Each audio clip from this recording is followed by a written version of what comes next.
Well, I stayed to do my teach. I just joined the staff of the London Hospital. I haven't been to too many places. And my teaching responsibility was mainly anatomy and physiology. We had done a lot of extra physiology. We did the first, as part of my student teaching, I had done the medical students' physiology classes to first MB. So although we didn't take the exam, we actually did all the classes. And so my principal role was teaching anatomy and physiology. And I also then taught little bits of other parts of the syllabus, some electrotherapy, some massage, can't remember. However, it was quite hair-raising, particularly being in charge of teaching the anatomy and physiology, because, of course, when it came to the first exam at 18 months, which was a national exam, the number of students passing and failing would certainly expose my inadequacies. And so I was on tenterhooks teaching my first lot straight through, but fortunately not all of them passed, but the vast majority did. And so I was very pleased with myself. In those days you did get an extra, you could resit the exams in 6 months, I think. And so it wasn't the end of the world, but of course you did have to stay back. You couldn't move on with your set, as they were called. And so financially it was quite a drain, because a lot of people were, paying their accommodation and costs of training. So it was very good when not too many didn't fail. The other part of my teaching was supervising students clinically, and that was sort of divided into either doing that in the mornings or in the afternoons, and so it was being available for students to supervise their clinical practice. So we actually, although cardiorespiratory was always my sort of first choice,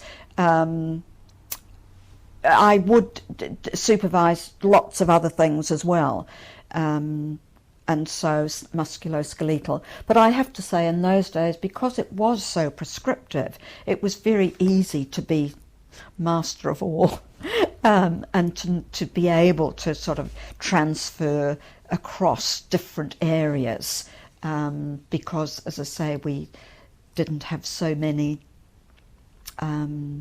problem-solving skills, I guess. One of the things that happened during my teaching was that manipulation actually came into being. The first person was a man called Dr. Cyriax, who worked actually at St. Thomas's, and he started off manipulative therapy, and we all went to St. Thomas's to have Dr. Cyriax show us how to do it and what to do, and that started to make us far more prognostic, I think, from being given the diagnosis by the doctor and told what to do. We were then given a patient who had neck pain, and we had to decide what was causing it and what we were going to do about it. The first lot of manipulation was with Dr. Cyriax, was very violent. It was not something that I enjoyed doing, and if you got a big crack, you felt very pleased with yourself.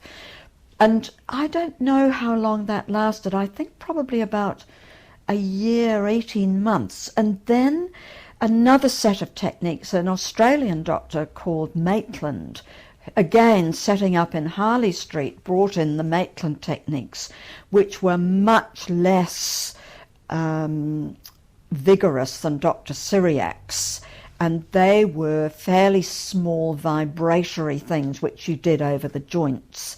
Again, that was really the thing that focused us on the anatomy of the spine as being sort of with lots of intrinsic parts, as opposed to giving back exercises where the spine only moved as a as a whole, and it was very gross treatment, whereas once we moved on to the manipulative therapy, we started to actually come down to much finer treatment and to make us use our anatomy more.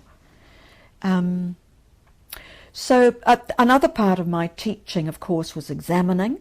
And because in those days all exams were national exams, we had to prepare the students to go off and do these things. And I actually was an examiner for oral anatomy. The anatomy exam was in two parts. I think there were two papers, and then there was a 15-minute viva.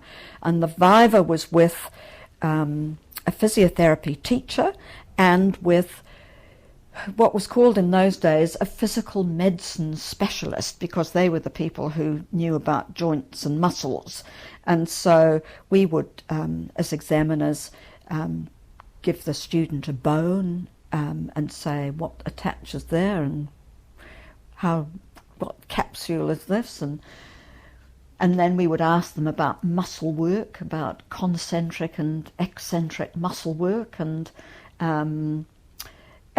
it was actually a very nice part of my work experience, because I did always feel that those physical medicine specialists actually valued the physiotherapist's knowledge of muscle work and how muscles worked and how they sort of supported joints and worked across muscles. And so that was... And as part of that teaching too, I used to go to the medical school to actually talk about functional anatomy, as the medical students at the end of their sort of dissection of a limb would then have a very, very brief talk about functional anatomy, which was actually my part, to talk about how these muscles and joints worked in everyday life. And that was how I also got into doing the ergometry, which was interesting. So I had a very interesting time as a teacher in London, and I left when I got married, because in those days it was too hard to continue and there was very little option with childcare. But I did keep on my examining role and also marked some of the papers for the CSP. And I did something else for them, and I can't even remember what it was. Better miss that out. So I did have quite close links with the CSP, being in London, and I think met a lot of the personalities who were in the teaching world at that time, and most were, I think you could call, characters. Mm.